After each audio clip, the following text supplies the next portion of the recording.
my dear student. Have a pleasant morning to one you all. I welcome you on your video lecture class. My dear student, in your previous classes, we have just completed the two chapter in English literature, and the two chapter was the first one was Anansi Nafix, and the second one was the songs of song. So, student, the test related to these chapters have been taken. You have given the test of related to these chapter, and today we will start the next chapter, the March of Dandi. The March of Dandi. That is written. The name of the chapter is written over here, and for your comfortable zone, some words are given over here. Violent means aggressive. Viceroy. Viceroy is a person who is a representative of the British king. And encourage. Encourage means give confidence. Excitement means pleasure. So, student, that is a very known chapter to you. The March of Dandi. March. The meaning of march is the person who walks in a dignified way, in a military way.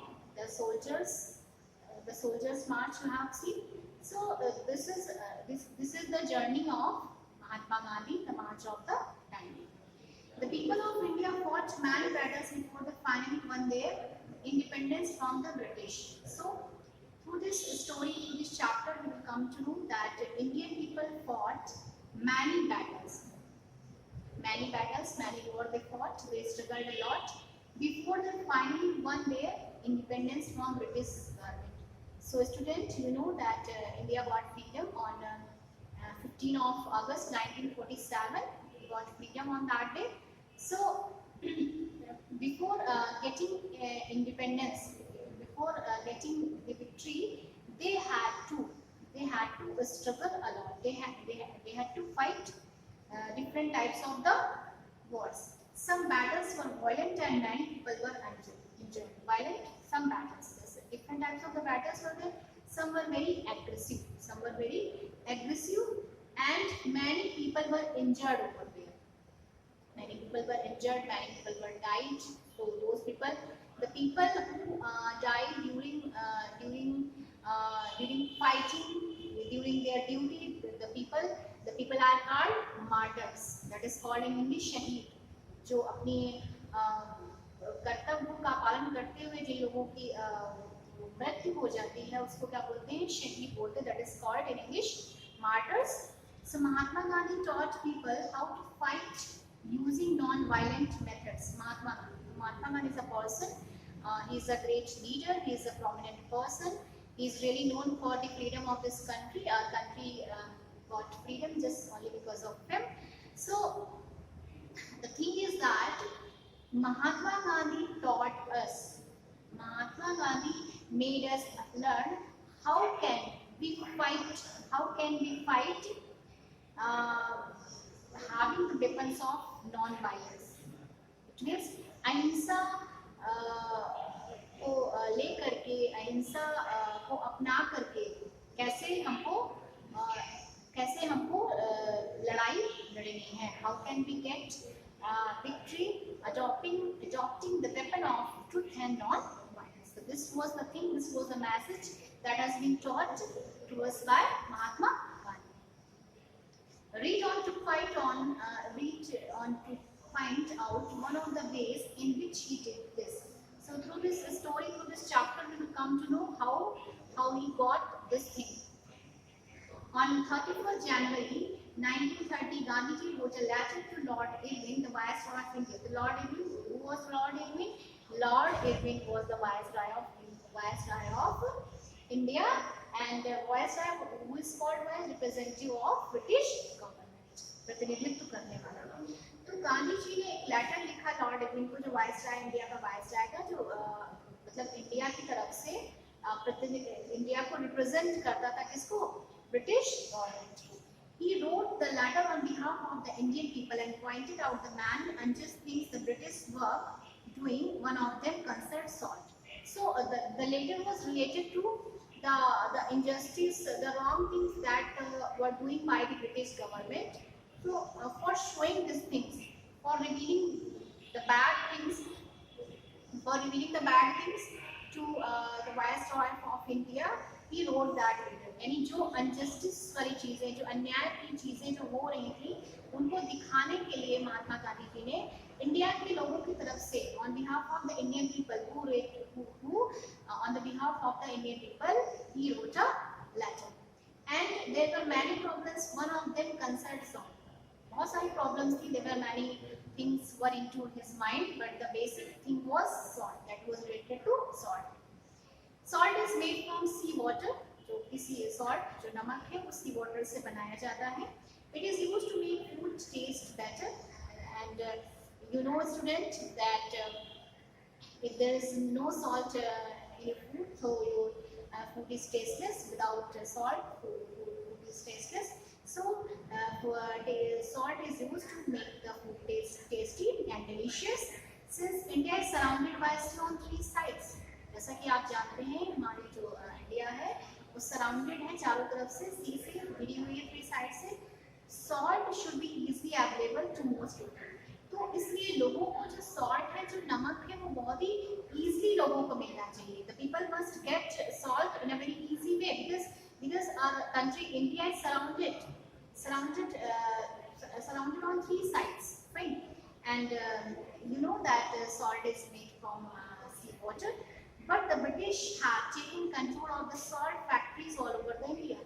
In spite of a sufficient quantity of the salt that is available in India, in British government had a control. लेकिन British government ने जो salt की जो factories है उन पर भी he controlled over that. He controlled over that in all over the India. There were many factories in all over the India, salt factories, but the British government had taken his control on those factories. Not only Indian people not allowed to make their salt. Indian people were not allowed. Indian people didn't have a permission to make their own salt in own factories. Not only were they forced to buy salt from the British, and not only were they forced to, ना ही केवल वो forceful थे कि आपको क्या करना है, आपको ब्रिटिश गवर्नमेंट से सॉल्ट खरीदना है. They also had to pay tax on it. Two things were there. Indian people cannot make their own salt. Indian factories had a control. There is a control of the British government on the salt factories of the India. Fine. Another thing was there. They had to purchase buy salt from the British government, and they had to pay tax on it. They had to pay tax on it. These were the things. Gandhiji was very upset. So seeing all these disturbing things, he was seeing the chaos. Chaos means disorder. He was seeing the chaos in India and Indian people. So that is why he was very upset. He was very sorry to see all these things. He was not able to see all these things. Fine. He requested Lord Irwin. Lord Irwin, he was a representative of the Indian representative. Lord Irwin accept the demand he made in his letter. आप मेरी demand को जो whatever I am writing in this letter, you have to accept it. And he made in this letter, if not, अगर ऐसा नहीं है, he said he would break the salt law and encourage all Indian to do the same. कि अगर आप ऐसा if not, अगर ऐसा नहीं कर सकते, he said he would break the salt law. वो नमक salt law, नमक का कानून तोड़ना, and encourage, and he will also push Indian people. He will also push Indian people. He will also give some support to Indian people that you have to also break the salt law. When Lord Irwin received the letter, so when Lord Irwin received the letter of Mahatma Gandhi that he had written, he said, I will not change one law set down by my government. So he said that I will not change. I cannot do any changement. And so Mahatma Gandhi decided to put his law into action because he was thinking to do some action. he was taking the revenge, but in a non-violence way. So his plan was to walk from Sabarmati Ashram in Ahmedabad. Sabarmati आश्रम is Ahmedabad, तो उनका ये plan था कि उनका plan था कहाँ तक जाना है, साबरमती आश्रम जाता है अहमदाबाद में, वेयर ही लिव्ड, जहाँ वो रहते थे, to a small coastal town called Dandi, small coastal town that भी कोस्टल मींस तटी है जब किनारा होता है, town called Dandi, Dandi 384 kilometre away, वहाँ से 384 किलोमीटर दूर था. There the Arabian Sea left large deposits of salt crystal on the shore. Shore means होता है समुद्र का किनारा, that is the bank of the sea. तो जहाँ पर जो अरेबियन सी है वो बहुत ही एक लार्ज क्वांटिटी में क्रिस्टल सॉल्ट, एक बहुत क्रिस्टल मतलब वेरी क्लियरली आप इसको देख सकते हो, तो एक लार्ज क्वांटिटी में सॉल्ट वहाँ पर डिपॉजिट होता था. Gandhi ji wanted to pick up this salt. This was the intention of the Gandhiji, that I would pick up this salt to show the world that Indian would make their own salt, that Indian people can make their own salt, because this is the large quantity of the crystal salt, and sell it Indians, और इसको Indian को बेचा जाएगा, would not pay, and और उसमें कोई भी पे टैक्स नहीं लिया जाएगा, any unfair salt would not pay any unfair salt tax in fact. जो सॉल्ट में जो ये टैक्स लगाया जा रहा है वो नहीं होना चाहिए. Indians would not pay any unfair tax. Indian people will not pay any unfair, जो ये गलत जो टैक्स लिया जा रहा है, जो रॉन्ग तरीके से जो टैक्स लिया जा रहा है, that will not be paid by Indian people. On 12 March 1930, everyone at Sabarmati Ashram awoke early. Everybody was waiting for this day. And what was the date? 12 March 1930. Everybody at Sabarmati Ashram awoke early. Jaldi jag gaye. Then Gandhiji and 78 others set out on the long journey. Many people were there. Gandhiji was there and 78 other people were there also on that journey. The Dandi March had begun. The Dandi March, the Dandi traveling that had been started there. The British government did not try to stop the marches because they never believed that Gandhiji would be able to walk. Did not try to stop the march because he was thinking. So the British government was seeing all these things that was going on against him, but he was not worried about that. He was not worried. He was not bothered about that because he was thinking that they never believed that Gandhiji would be able to walk all the way to Dandi, क्योंकि उनको ये नहीं विश्वास था कि गांधी जी डांडी यात्रा तक जा भी पाएंगे, because he was too old to walk. He was 60 plus at that time, because they never believed that Gandhi ji would be able to walk all the way to Dandi. In fact, they seemed to think the whole idea was a joke, and it was a fun for the British government. It was a joke for the British government. He was not thinking it as a serious matter. He was not thinking it as serious. It was a trivial thing for him.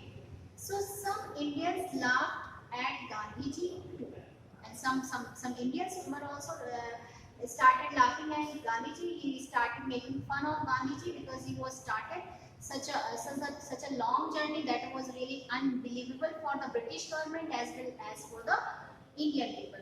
But Gandhiji did not care. Gandhiji did not pay attention all these things. He didn't pay attention all these things. He and his followers just kept marching. It means he never stopped his marching. He never stopped his walking. Gandhiji was 61 years old, but he walked very fast. So at that time, what was the age of the Gandhiji? Gandhiji was 61 years old, and he walked very fast. The other had to run to keep up with him, or they would be left behind. So Gandhiji was 61 years old, but his speed was walking was very fast, and he kept marching without any tiredness. He was not exhausted, and he kept marching very speedily, and the other people who were behind him, they had to run to chase him. So student, this is the story. Your half of the chapter is completed today. That is the chapter totally based on the march of the Dandi. The remaining chapter we will continue on tomorrow. That is enough for you today. Thank you and have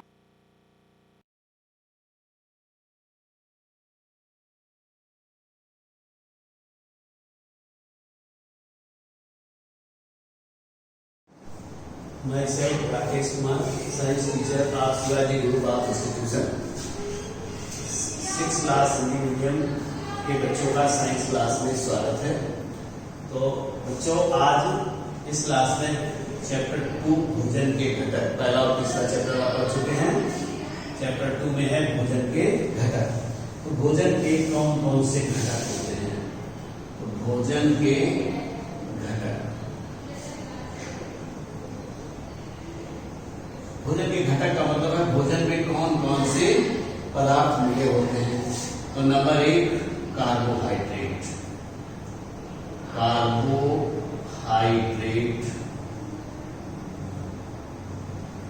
number 2 वसा, fat. और number 3 protein. Number 4 खनिज, number 4 खनिज। और number 5 vitamin, vitamin. तो अब भोजन के घटक में है सबसे पहले कार्बोहाइड्रेट, फिर वसा, फिर प्रोटीन, फिर खनिज और फिर विटामिन। शरीर में इन सभी चीजों का अलग अलग महत्व है, अलग अलग रोल है।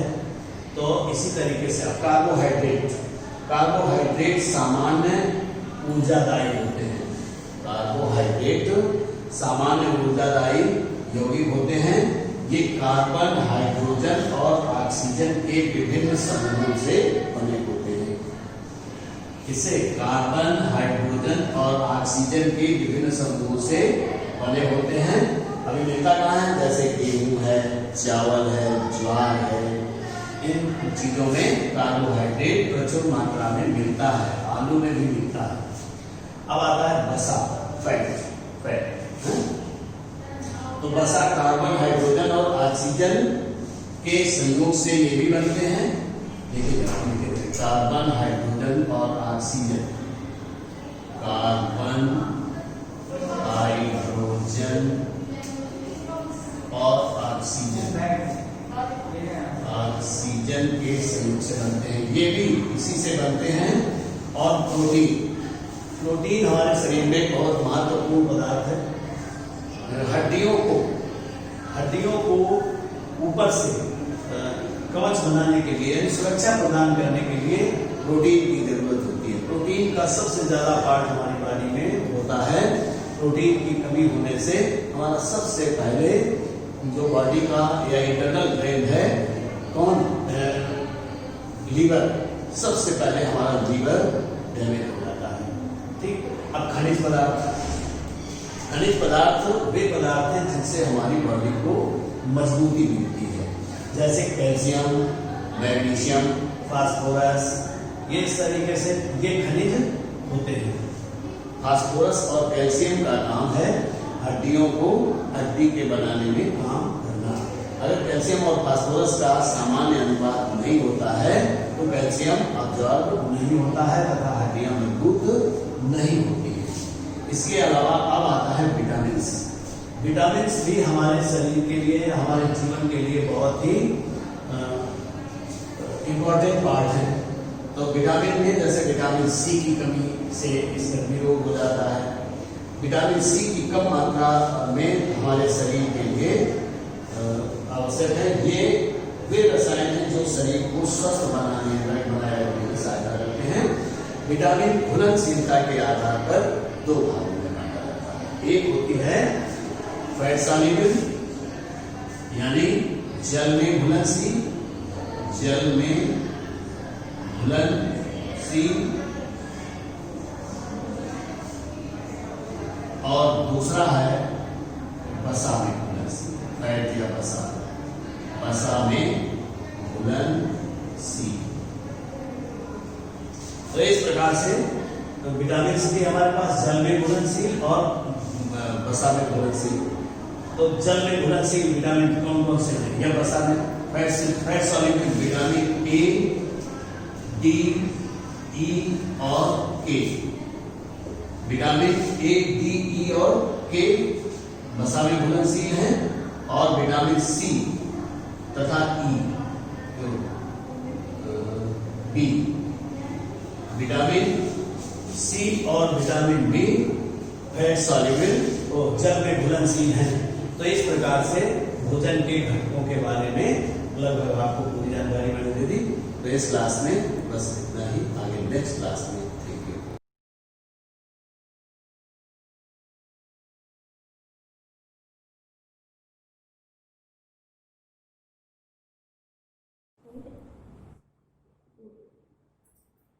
Hello class, welcome to you Shivaji Group of Institutions online classes. Students, पिछले वीडियो में मैं आपको चैप्टर 2 तक एक्सप्लेन कर चुकी थी। आज मैं आपको चैप्टर 3 सिंधु घाटी की सभ्यता माने सिंधु घाटी की सभ्यता के बारे में पढ़ाऊंगी। सिंधु घाटी की सभ्यता एक क्या थी? बहुत बड़ी सभ्यता थी। यानी सिंधु घाटी की सभ्यता एक बड़ी सभ्यता थी। सिंधु घाटी की सभ्यता का समय आप बड़े कितना 4500 वर्ष, माने सिंधु घाटी की सभ्यता 4500 वर्ष पहले अलग हुई थी। ये माना जाता है कि सिंधु घाटी सभ्यता सबसे पहली ऐसी सभ्यता थी जो शहरी थी, यानी जिसे नगरीय सभ्यता के नाम से जानते हैं। सिंधु घाटी की सभ्यता सिंधु नदी की घाटियों, यानी सिंधु घाटी की जो सभ्यता थी वो सिंधु नदी की घाटियों में विस्तृत हो रही थी। यानी सिंधु नदी की घाटियों में जो सभ्यता अलंकृत हो रही थी वो सिंधु घाटी सभ्यता के नाम से जानी जाती है। वे मोहनजोदड़ो और हड़प्पा की संस्कृति, माने सिंधु घाटी सभ्यता मोहनजोदड़ो और हड़प्पा की संस्कृति के नाम से भी जानी जाती है। ये दोनों नगर, माने जो मोहनजोदड़ो और हड़प्पा दोनों सिंधु घाटी सभ्यता के नगर थे, और अब ये दोनों नगर पाकिस्तान में है। माने और मोहनजोदड़ो और हड़प्पा दोनों नगर अब पाकिस्तान में है। सिंधु घाटी की सभ्यता पूरी तरह से शहरी सभ्यता थी। माने विशाल भवन होते थे, विशाल स्नानागार थे, विशाल धन्यागार माने धन्यागार बनाए जाते थे। नारी स्नानागार के साथ साथ इन स्नानागारों में कपड़े बदलने की भी अलग से उचित व्यवस्था थी। ये माना जाता है कि मोहनजोदड़ो की जो सभ्यता थी इसकी जो प्रमुख सड़क थी वो 800 मीटर लंबी, माने 800 मीटर लंबी और 10 मीटर चौड़ी थी। मोहनजोदड़ो की जो सड़कें थी वो आपस में एक दूसरे को काटती थी। ये भी माना जाता है कि सिंधु घाटी सभ्यता के माने जो भी यहाँ की इमारतें थी, इमारतों का जो आकार था, यानी यहाँ के जो विस्तृत स्नानागार थे वो आयताकार बने होते थे, माने उनका जो आकार था वो आयताकार था, ये माना जाता है। तथा यहाँ इन विशाल माने इन स्नानागारों में पानी निकासी की अच्छी व्यवस्था थी। सिंधु घाटी सभ्यता जो थी वो उस समय दो भागों में डिवाइडेड, यानी दो भागों में बटी हुई थी। पहला क्या था? दुर्ग, यानी दुर्ग थे, और दूसरा निचले शहर। दुर्ग से हमारा तात्पर्य माने दुर्ग क्या था? तो दुर्ग जो एंथस के दुर्ग से तात्पर्य है, माने सिंधु घाटी सभ्यता में दुर्ग का तात्पर्य एंथस के दुर्ग से है। इस दुर्ग की जो दीवारें थी वो कैसी ठोस बनी हुई थी, तथा ये दीवारें ऊंची थी क्योंकि सिंधु नदी से बाढ़ आने का एक अवसर, बाढ़ आने से सुरक्षा तथा विशाल यानी बड़े स्नानागार, धन्यागार नगर के सर्वव्यापक भवन के रूप में बनाए जाते थे। माने ये माना जाता है कि जो भी यहाँ पर दुर्ग थे उनकी दीवारें कैसी थी, ठोस थी तथा ऊंची थी, क्योंकि बाढ़ आने का भय रहता था। यानी बाढ़ से बचने के लिए सिंधु घाटी सभ्यता में दुर्ग का निर्माण किया जाता था और इन दुर्ग की जो दीवारें थी वह ठोस और ऊंची बनाई जाती थी तथा बाढ़ से सुरक्षा यानी बाढ़ से सुरक्षा के लिए दुर्ग बनाए जाते थे। बड़े मोहनजोदड़ो में बड़े स्नानागार जो थे वो कैसे थे, विशाल थे यानी बड़े थे। धन्यागार जो भी थे उनमें अन्न बड़े अनाज का संग्रह किया जाता था, ये भी क्या थे, बड़े बनाए जाते थे। नगर के सर्वव्यापन माने इन्हें नगर के सर्वव्यापन भवन के रूप में जाना जाता था। नगर में बनाए जाने वाले यानी जो भी हमारी सिंधु घाटी सभ्यता थी यानी पूरी तरह से शहरी थी, जो भी भवन थे वह पक्के ईंटों से बने होते थे। माने इन भवनों का निर्माण करने के लिए उस समय से भी भट्टों में पकाई गई ईंटों का प्रयोग किया गया था। इससे हमें ये पता चलता है कि जो सिंधु घाटी सभ्यता थी पूरी तरह से शहरी थी, इन भवनों को बनाने के लिए पक्की ईंटों का प्रयोग किया गया था तथा अनाज संग्रह के लिए धन्यागार भी बनाए जाते थे। सेकंड, निचले शहर माने दुर्ग के बाद दूसरा यानी सेकंड पॉइंट आता है निचले शहर। तो निचले शहर क्या थे, यानी जो भी दुर्ग के बाहर माने दुर्ग के बाहर का हिस्सा यानी दुर्ग के बाहर का जो हिस्सा था वो निचले शहर के नाम से जाना जाता था। यानी सिंधु घाटी सभ्यता में दुर्ग के बाहर जो भी प्लेस जो भी जगह थी वो क्या थे, निचले शहर थे। इन शहरों को किन लोगों को दिया जाता था, तो इन शहरों में रहने के लिए उस समय किसानों को, व्यापारियों को, मजदूरों को माने कई ऐसे व्यवसायी थे जिन्हें रहने की वहां पर इजाजत थी। यानी इन शहरों को किसानों, व्यापारी तथा मजदूरों द्वारा बनाया जाता था तथा इन्हीं के द्वारा बसाया भी गया था। उनके घर यानी उनके ऑलरेडी जो घर थे एक मंजिल या दो मंजिला भी बने होते थे। माने इस प्रकार हम कह सकते हैं सिंधु घाटी सभ्यता में पाए गई जो बिल्डिंग्स थी यानी जो भवन थे वो एक मंजिल या दो मंजिल के भी बने होते थे। अब हम बात करते हैं सिंधु घाटी सभ्यता में मानव जीवन की। माने मनुष्य का जीवन जो था वो सिंधु घाटी सभ्यता में किस तरह का था, मनुष्य किस तरह से जीवन यापन करते थे। तो सिंधु घाटी सभ्यता के मानव अनेक व्यवसाय अपनाते थे। यानी सिंधु घाटी सभ्यता के जो मानव थे उनके व्यवसाय अलग अलग थे। माने उनमें से कुछ व्यापारी थे, लकड़ी काटने वाले थे तथा कुछ का जो व्यवसाय था वह एक ही तरह नहीं था। माने मनुष्य का जो जीवन था वो व्यवसाय माने अलग अलग व्यवसाय का प्रयोग करता था।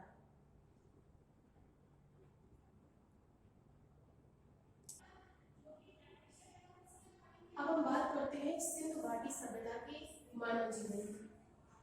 माने मनुष्य यानी सिंधु घाटी सभ्यता के जो मानव थे, जो मनुष्य थे वो अनेक व्यवसायों को अपनाते थे। माने सिंधु घाटी सभ्यता में रहने वाले मनुष्य उस समय व्यवसाय कई तरह के व्यवसाय करते थे। जैसे किसान माने मुस्ती जो थे वो किसान थे, जुलाहे यानी कपड़े बुनने का काम करते थे, कुम्हार यानी मिट्टी के बर्तन बनाते थे, सुनार यानी जो आभूषण आदि बनाते थे, व्यापारी और शिल्पकार यानी शिल्पकार तथा जो पत्थर यानी पत्थर गढ़ने का भी काम करते थे, पत्थरों का भी काम होता था। बड़े इस प्रकार हम कह सकते हैं कि सिंधु घाटी की सभ्यता भी यानी सिंधु घाटी सभ्यता में भी मनुष्य अलग अलग तरह के व्यवसाय करते थे। जैसे कुछ मनुष्य किसान, जुलाहे, कुम्हार, सुनार यानी व्यापारी यानी अलग अलग तरह के व्यवसाय होते थे। सिंधु घाटी सभ्यता में जो किसान थे यानी जो भी फार्मर्स थे सामान्यतः वह अपने खेतों में गेहूं, बाजरा, मटर लगाते थे। माने ये माना जाता है कि सिंधु घाटी सभ्यता की जो प्रमुख फसलें थी यानी जो प्रमुख रूप से फसलें थी वो गेहूं, बाजरा, मटर माने आदि अन्य तरह की फसलें उगाई जाती थी तथा ये किसान खेती करने के साथ साथ माने कई जानवरों को भी पालते थे। पर उन जानवरों में भैंस, बकरी, कुत्ता, गाय आदि तरह के माने कई तरह के पालतू जानवर। माने किसान खेती करने के साथ साथ यानी अन्न उपजाने या अन्न उगाने के साथ साथ पशुपालन भी करते थे। पशुपालन भी कृषि और कृषि कार्य के अंतर्गत आते थे। मिट्टी के बर्तन माने सिंधु घाटी सभ्यता से ही मनुष्य ने मिट्टी के बर्तन बनाना सीख लिया था। यानी नवपाषाण काल के बाद सिंधु घाटी सभ्यता में मनुष्यों ने मिट्टी के बर्तन बनाना शुरू कर दिया था। तो मनुष्य मिट्टी के बर्तन बनाने में अभ्यस्त हो गए थे। अभ्यस्त मतलब पूरी तरह से निपुण हो चुके थे। पर मिट्टी के बर्तनों को बनाने में पूर्ण रूप से वह निपुण थे। और मिट्टी के बर्तन बनाने के साथ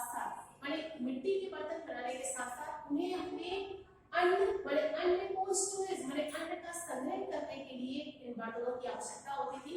जिससे ये बर्तन जो कच्चे थे, यदि कच्चे बर्तनों में अनाज का स्टोर यानी संग्रह किया जाता था तो वो बहुत जल्दी ही टूट जाते थे। इसलिए सिंधु घाटी सभ्यता के मनुष्य ने मिट्टी के बर्तन बनाने के बाद इन बर्तनों को पकाना शुरू कर दिया था।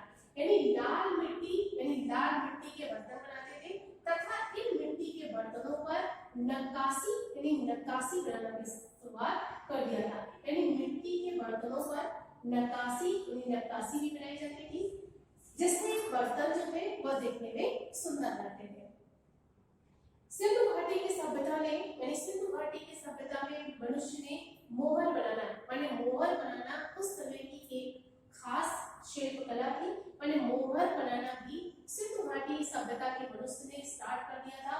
और इन मोहरों पर जो भी वो मोहर बनाते थे उन पर सांड, भैंस, चीता और बकरी तथा हाथी के चित्र बनाए जाते थे। इस प्रकार हम ये कह सकते हैं कि मिट्टी के बर्तन बनाने के साथ साथ सिंधु घाटी सभ्यता के मनुष्य ने कई तरह की मोहरें बनाना स्टार्ट किया था। और इन मोहरों पर वह कई तरह के चिन्ह कई तरह के साइन भी बनाते थे। जैसे इन मोहरों पर बनाने के लिए वह सांड, भैंस, चीता, बकरी और हाथी के चित्र भी बनाते थे। इस प्रकार ये कहा जा सकता है। और ये जो मोहरें होती थी उनका आकार आयताकार होता था तथा उनकी मोहर बनाना एक खास शिल्पकला हो गई थी। सिंधु घाटी सभ्यता के बारे में मैंने आज आपको सिंधु घाटी सभ्यता क्या थी, सिंधु घाटी सभ्यता यानी सब मानव का जीवन किस तरह था, सिंधु घाटी सभ्यता में मनुष्य का जीवन तथा सिंधु घाटी सभ्यता जो थी वह पूरी तरह से नगरीय सभ्यता या शहरी सभ्यता के नाम से भी जाना जाता है। सिंधु घाटी सभ्यता में मिट्टी के बर्तन मनुष्य ने मिट्टी के बर्तन बनाना स्टार्ट कर दिया था। और इन मिट्टी के बर्तनों को बनाने के बाद इन मिट्टी के बर्तनों को पकाना भी सीख लिया था। आज मैं आपको सिंधु घाटी सभ्यता के बारे में इतना पढ़ाया है। अगले वीडियो के माध्यम से मैं आपको इस चैप्टर के अगले टॉपिक के बारे में पढ़ाऊंगी। Thank you for attending this class.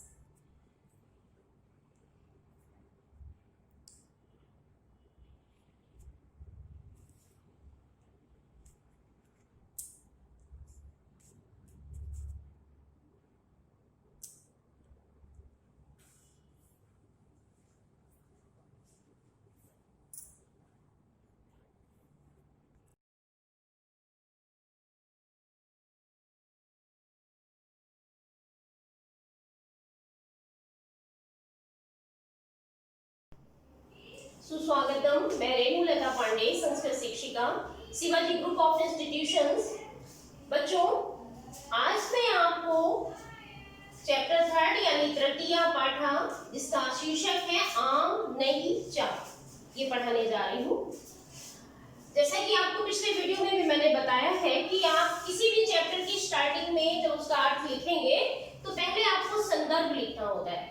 संदर्भ कैसे लिखना है ये देखिए। प्रस्तुत पंक्तियां हमारी पाठ्य पुस्तक संस्कृत सुगंधा के आम नहीं चा, ये लेसन का नाम डालेंगे, पाठ से ली गई है। ये आपने संदर्भ लिख लिया और उसके बाद आप कहां से कहां तक का अर्थ लिख रहे हैं ये आपको देखना है। जैसे फिर आप संकेत डालेंगे, यानी आप किम, ये देखो किम मेरा फर्स्ट वर्ड है और यहाँ 85 लास्ट वर्ड है, तो किम डैश डैश डैश 85, यानी आप यहाँ से यहाँ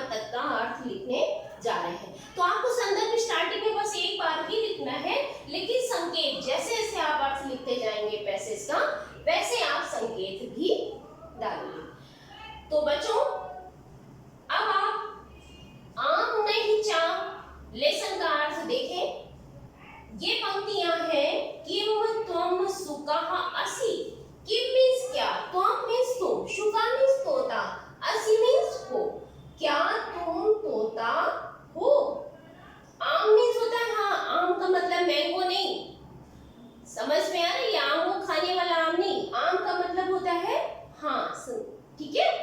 आम शब्द में हलंत लगा है, इट मींस इसका मतलब होगा आम मतलब हाँ। हाँ, अहम शुकः अस्मि, मैं तोता हूँ। अस्मि मींस हूँ, असि मींस हो और अश्मि मींस हूँ। किम त्वम लोहित वर्णाधार्यसि, क्या तुम लाल रंग धारण करते हो? नहीं मींस नहीं। मम हरित वर्णः अस्ति, मैं हरे रंग का हूँ। सॉरी, मम मींस मेरा। मम हरित वर्णः अस्ति, मेरा हरा रंग है। फिर से देखो, क्या तुम तोता हो? आम मींस हाँ, मैं तोता हूँ। क्या तुम लाल रंग, लोहित वर्ण लाल रंग, धार्यसि मींस धारण करते हो? नहीं मींस नहीं। मम हरित वर्णः अस्ति, मेरा हरा रंग है या मेरा रंग हरा है। आगे की लाइन देखें, किम त्वम पितामही असि, पितामही मींस दादी। क्या तुम दादी हो? असि मींस हो, नहीं मींस नहीं। अहम पितामही न अस्मि, मैं दादी नहीं हूँ। तहि तर्हि मींस होता है तो। त्वम कासि, तो तुम कौन हो? का मींस कौन। अहम मातामही अस्मि, मैं नानी हूँ। पितामही मींस दादी और मातामही मींस नानी। अहम मातामही अस्मि, मैं नानी हूँ। ओह त्वम असि, ओह त्वम मातामही असि, यहाँ मातामही शब्द भी आएगा फिर से बेटा, ठीक है। ओ त्वम मातामही असि, ओ तुम मातामही हो यानी नानी हो। त्वम भोजनम पचसि, तुम भोजन पकाती हो। फिर से देखो, क्या तुम दादी हो? नहीं, मैं दादी नहीं हूँ। तर्हि मींस तो तुम कौन हो? अहम मातामही अस्मि, मैं नानी हूँ। ओह त्वम मातामही असि, ओह का अरे भी लिख सकते हैं। ओ तुम नानी हो।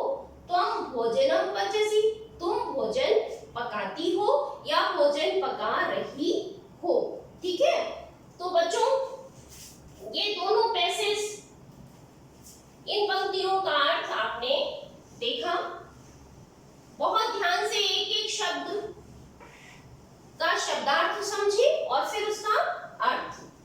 अब देखिए आगे का पैसेज है, फिर से हम उसका संकेत डालेंगे। इसका है किम से लेकर के अस्मि तक, किम से लेकर अस्मि तक ये संकेत होगा। फिर उसके बाद हेडिंग डालेंगे अर्थ। जब आप अर्थ लिखेंगे तो अर्थ हेडिंग डालेंगे।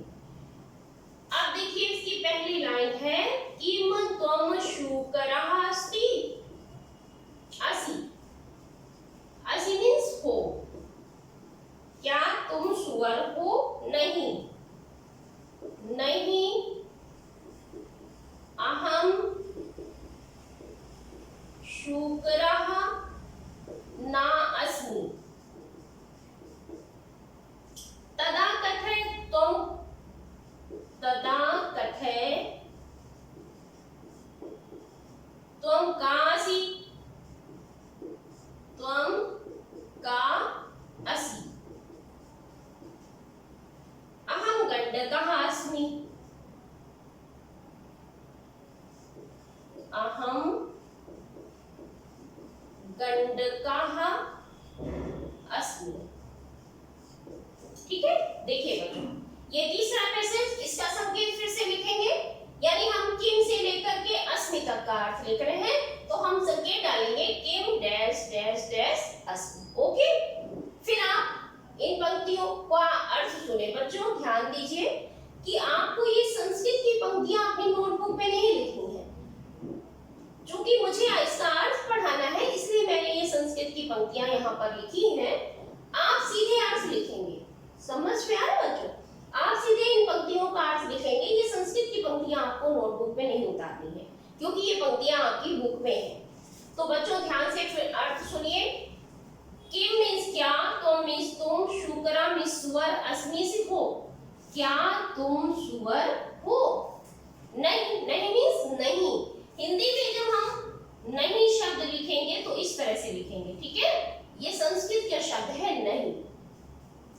नहीं, अहम शूकरः नास्मि, मैं सुअर नहीं हूँ।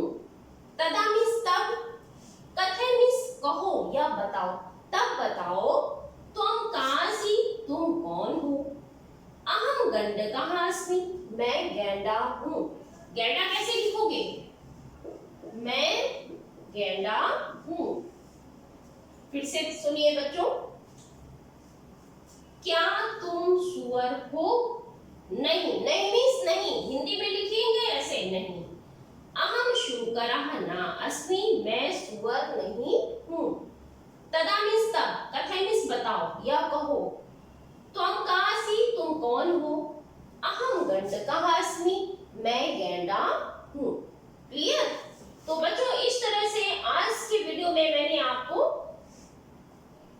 ये इन पंक्तियों का अर्थ पढ़ाया है। बहुत ध्यान से सुनिए और एक एक शब्द का अर्थ पढ़िए। आपको नोटबुक पे इन पंक्तियों का अर्थ लिखना है, ठीक है? शब्दार्थ आपकी बुक में है तो शब्दार्थ नहीं लिखिए, बस आप इन पंक्तियों का अर्थ लिखिए।